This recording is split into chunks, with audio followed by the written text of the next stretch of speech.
Assalamu alaikum, dear students. I am Mir Mubashir. I am today going to teach you the lesson Force and Laws of Motion from Physics class 9th. So, there are two terms in the title of the lesson, Force and Laws of Motion. So, there we can divide this chapter into two sections. One is force, another is laws of motion, or rather Newton's laws of motion. So, first of all, we should know what is force. हमने आज तक यही पढ़ा है कि force होता है push और पुल. Any push or pull is called a force, and it has not changed. आपने अपने 8th क्लास में भी पढ़ा होगा. What is force? Force is a push or pull. So, we can define force. A pull or push is called a force. A pull or push is called a force. Actually, force is an external cause. Force is an external cause. जो force होता है ये बाहर की एक चीज होती है. फॉर एग्जाम्पल, मेरे पास एक पेन है, मुझे इसको ये रेस्ट में है, बैठा हुआ है, मुझे उसको मोशन में लाना है या एक जगह से दूसरी जगह ले जाना है. I can apply force on it. Force of my hand will apply on this pen and it will move. So, for example, मेरे पास एक फुटबॉल है, वो एट रेस्ट है, मैं इसको किक मार रहा हूं. External force, external cause. वो एक्सटर्नल कॉज क्या है? That is the force from my foot. मेरे पैर से उस पर एक एक्सटर्नल चीज अप्लाई हो रही है, और वो रेस्ट से, वो बॉल वे रेस्ट में थी, स्टेशनरी थी, रुकी पड़ी थी. उसको जब हमने फोर्स लगाया, वो चल पड़ेगी, वो बॉल इन मोशन आ जाएगी. That is an external cause. So force is defined as an external cause that change और tend to change the state of a body. ठीक है ना? वो क्या होता है? फोर्स एक ऐसी चीज है, एक ऐसा कॉज है जो किसी चीज को चेंज करती है उसका स्टेट आपको पता ही है. दो स्टेट्स है फिजिक्स में, एक तो होगा रेस्ट, दूसरा है मोशन. रेस्ट को हम स्टेशनरी, जो चीजें एट रेस्ट हो, we call those objects as stationary objects also. So अगर कोई स्टेशनरी ऑब्जेक्ट है या ऑब्जेक्ट रेस्ट है, उस पर हमने कोई एक्सटर्नल कॉज इस्तेमाल किया, फोर्स इस्तेमाल किया, उस फोर्स की वैल्यू ये होती है, वो ये कोशिश करती है कि या तो वो उसका जो स्टेट है फ्रॉम रेस्ट टू मोशन और मोशन टू रेस्ट, वो चेंज करती है वो एक्सटर्नल कॉज, या वो कोशिश करती है दैट टेंड्स. कभी चेंज कर सकते हैं हम फोर्स अप्लाई करके, किसी चीज का हम कभी को बाहर स्टेट चेंज कर सकते हैं और कभी नहीं कर सकते. ठीक है? So it depend upon the strength of that force. So ये ऐसा ही है कि हम कैसे डिफाइन करते हैं फोर्स को? Force is an external cause. Force is an external cause that change और टेंड्स टू चेंज, या जो चाहता है to change the state of an object के. या दूसरे इन सिंपल वर्ड्स हम ये भी कह सकते हैं, पुश और pull is called a force. सिर्फ पुश और पुल ही नहीं है, कभी आप करते हैं किसी चीज को, क्या कहते हैं, ट्विस्ट करते हैं. फॉर एग्जाम्पल, हमारे पास कपड़े हैं, हम उनको धोते हैं, फिर अगर हम हाथ से उनको धोते हैं, फिर हम उनको निचोड़ते हैं, ऐसे ट्विस्ट करते हैं. That twisting is a force. So ये हम थोड़ा ब्रॉड सेंस में ले सकते हैं. इसी तरह से स्ट्रेच. फॉर एग्जाम्पल, हमारे पास एक स्प्रिंग है या एक कॉइल है, हम उसको स्ट्रेच कर रहे हैं.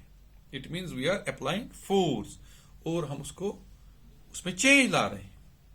फोर्स जब हम स्ट्रेच करते हैं, उसमें चेंज आ जाती है, उसकी शेप चेंज हो जाती है, उसका साइज चेंज हो जाता है. ठीक है?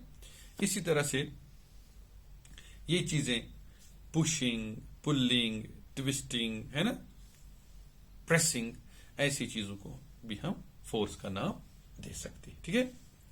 जो फोर्स होता है, फोर्स एक वेक्टर क्वांटिटी है. You also already know, in motion हमने पढ़ा है स्केलर और वेक्टर क्वांटिटीज. वेक्टर क्वांटिटी वो चीज होती है जिसमें दोनों मैग्नीट्यूड यानी साइज भी हो और डायरेक्शन भी हो, ठीक है। और दूसरी चीज जो काम होता है that occurs in the direction of force. For example हम किसी चीज को, हमारे पास एक हमारे पास एक बक्स है, हम उस बक्स को पुश कर रहे हैं, धक्का मार रहे हैं, आगे की तरफ धक्का मार रहे हैं, that so the direction of force is in forward direction. Forward direction में हम उसको मूव कर रहे हैं और जो उसकी मोशन होगी वो भी किस साइड में होगी, in the direction of force apply, ठीक। इस तरह से जो फोर्स होता है उसमें एक साइज होता है, एक मैग्नीट्यूड होता है, कितना क्या हो उसको हम बोलते हैं। सो इसमें मैग्नीट्यूड होता है and there is a direction, so both the quantities direction and magnitude are involved in the force, so force is called a vector quantity. दूसरी चीज, effects of force. What are the effects of force? There are different effects of force. या force को हम कैसे महसूस कर सकते हैं, फील कर सकते हैं कि किसी चीज पे फोर्स अप्लाई हुआ या नहीं हुआ, आप इजिली डिटेक्ट कर सकते हैं। जैसे बहुत सारे इफेक्ट्स ऑफ फोर्स हैं। Force can move a stationary object, force can move a stationary object. Force किसी रुकी पड़ी चीज को मोशन में ला सकता है। जैसे मैंने आपको अभी एग्जांपल दिया, हमारे पास पेन है, ये रुका पड़ा है, हमने इसमें फोर्स लगाया, मैंने इस अपने हाथ का फोर्स, इसमें एक्सटर्नल काज यूज किया, अपना हाथ का फोर्स यूज किया, ये कलम चल पड़ा, ये मोशन आ गया। सो ये फोर्स है, its effect of move force. ये अभी मेरे जेब में था और मैंने इधर टेबल पे रख दिया, इसमें मोशन आ गई, इसकी पोजीशन चेंज होगी, उसी को मोशन बोलते हैं। मैंने बॉडी चेंज पोजीशन, उसको हम बोलते हैं मोशन। सो हमने फोर्स अप्लाई किया और इस कलम की पोजीशन चेंज, यानी ये मोशन में आ गया। So force can move a stationary object और ऑब्जेक्ट एट रेस्ट। या हम ये भी कह सकते हैं force can increase the speed of an object, ये किसी चीज की स्पीड को इंक्रीज कर सकता है जब, या एक्सेलरेट कर सकता है किसी चीज को। दूसरा इफेक्ट जो फोर्स का है, force can stop the moving object, ठीक है ना। कोई ऑब्जेक्ट मूव कर रहा है, फॉर एग्जांपल हम क्रिकेट खेल रहे हैं, हमने क्रिकेट में क्या किया, वहां से बॉलर ने बॉल डाली, यहां से बैट्समैन ने उसको शॉट मारा, जब उसने शॉट मारा वो बॉल चली गई किसी फील्डर के पास, ठीक है ना। उस फील्डर ने उसको क्या किया, उसको स्टॉप किया, बाउंड्री लाइन से बाहर नहीं जाने दिया, ठीक है। सो उसने क्या किया, उसने कैसे उस बॉल को रोका, उसने उस पर फोर्स अप्लाई किया। जब उसने उस पर फोर्स अप्लाई किया, वो बॉल जो थी that was in motion and that came to rest by और बिकॉज और the cause behind stopping of that ball was कि उस पर उसने अपने हाथों का फोर्स अप्लाई किया। सो इसी तरह से कोई गाड़ी चल रही है, हम उस पर ब्रेक्स अप्लाई कर रहे हैं, ब्रेक्स मीन अप्लाइंग फोर्स, हम उस पर फोर्स अप्लाई कर रहे हैं और वो चलती फिरती चीज क्या है, रुक जाती है। सो ये एक और इफेक्ट है फोर्स का कि किसी चलती हुई गाड़ी को, चलती हुई चीज को, ऑब्जेक्ट इन मोशन को स्टॉप कर सकती है। ये एक और इफेक्ट है फोर्स का, ठीक है। तीसरा इफेक्ट जो फोर्स का है, it can change the direction of an object. Force can change the direction of an object. For example आप क्या कहते हैं, बैडमिंटन खेल रहे हैं, आपका अपोजिट प्लेयर है, उसने वो रैकेट से उस शटल कॉक को मारा, वो आपकी तरफ आया, आप उसको किसी भी ऐसे फोर्स अप्लाई करते हो एक ऐसे एंगल पे कि वो उसे दूर जाते कि आप चाहते हैं कि उसको वो शटल कॉक ड्रॉप हो जाए और आपको एक पॉइंट मिल जाए। सो शटल कॉक को आप उस रैकेट से आप अपने हाथ का फोर्स अप्लाई करके उसकी डायरेक्शन को चेंज कर सकते हैं। इसी तरह से कोई आपको बॉल डाल रहा है, आप क्रिकेट खेल रहे हैं, आप डिफरेंट डायरेक्शंस में उस बॉल को खेल सकते हैं फोर्स अप्लाई करके। आप फॉर एग्जांपल पॉइंट की दिशा में खेल सकते हैं, long on, long off, mid on, ऐसे ऐसे किसी भी डायरेक्शन में आप खेल सकते हैं बाय अप्लाइंग फोर्स। सो जो फोर्स होता है वो किसी चीज की डायरेक्शन को चेंज कर सकते हैं। फॉर एग्जाम्पल यार साइकिलिंग, आप साइकिल चला रहे हैं, आपके हाथ में हैंडल है, आप फोर्स अप्लाई करें और आप दाएं भी जा सकते हैं, बाएं भी जा सकते हैं, यू टर्न भी ले सकते हैं। So you can so applying force can change the direction of an object. ठीक है, ऑब्जेक्ट यहाँ पे साइकिल है, आपने हैंडल क्या किया, उस पर फोर्स अप्लाई किया, राइट साइड में या लेफ्ट साइड में, उसकी डायरेक्शन वैसे ही चेंज होती जाएगी। सो तीसरा इफेक्ट जो है ये है force can change the direction of an object. इसी तरह से force can change the shape and size of an object. Force जो है वो किसी चीज का शेप या साइज चेंज कर सकता है। फॉर एग्जाम्पल मैंने आपको अभी बताया हमारे पास एक कॉइल है, हमें हीटर में कॉइल लगानी है, हम क्या करते हैं, वो छोटी कॉइल होती है, हम उसको थोड़ा खींचते हैं, स्ट्रेच करते हैं। Stretching means force, stretching means force, अभी हमने डेफिनेशन में बताया। स्ट्रेचिंग मीन्स फोर्स, जब हम उसको स्ट्रेच करते हैं, फोर्स लगाते हैं, ठीक है ना, तो थोड़ी खुल जाती है, उसका साइज बढ़ जाता है, उसका साइज बढ़ जाता है। अगर वो 1 मीटर लंबी थी, अब वो 1.5 मीटर लंबी हो सकती है, वो कॉइल स्ट्रेच करके, फोर्स अप्लाई करके। सो इससे साइज चेंज हो गया। इसी तरह से अगर आपके पास यही कॉइल है, ये एक कॉइलड है, इसमें टर्न्स हैं, इसमें टर्न्स है, कॉइल में टर्न्स होती हैं। अगर आप उसको ज्यादा खींचोगे वो फ्लैट बन जाएगी, ठीक है ना, एक वायर बन जाएगी, coil will turn into a wire. So कैसे मुमकिन हुआ, यानी आपने उसकी शेप चेंज कर दी, फोर्स अप्लाई करके कॉइल को वायर बना दिया, उसकी शेप ही चेंज हो जाएगी, ठीक है ना। So force can change the shape of an object. इसी तरह से हमारे पास डो होता है, जैसे हम नीड करते हैं, वो फ्लोर जो हमारे पास आटा होता है रोटियां बनाने के लिए, हम इसको फिर डो बनाते हैं, डो तैयार करते हैं, आटे में पानी वो गूंदते हैं, पानी आटे को, फिर वहां पे वो डो बन जाता है।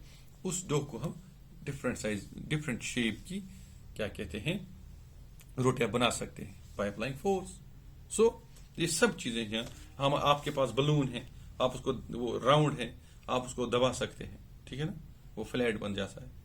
So there are so many examples where you can change you can change the shape and size of an object by applying force. So there are different effects of force. पहला हमने बताया कि force जो होता है, when we apply force, it can change it can stop it can move a stationary object. The second is that it can stop a moving object. Third ये है कि डायरेक्शन को चेंज कर सकता है फोर्स किसी ऑब्जेक्ट के। चौथा ये है कि हम किसी चीज की शेप को बदल सकते हैं।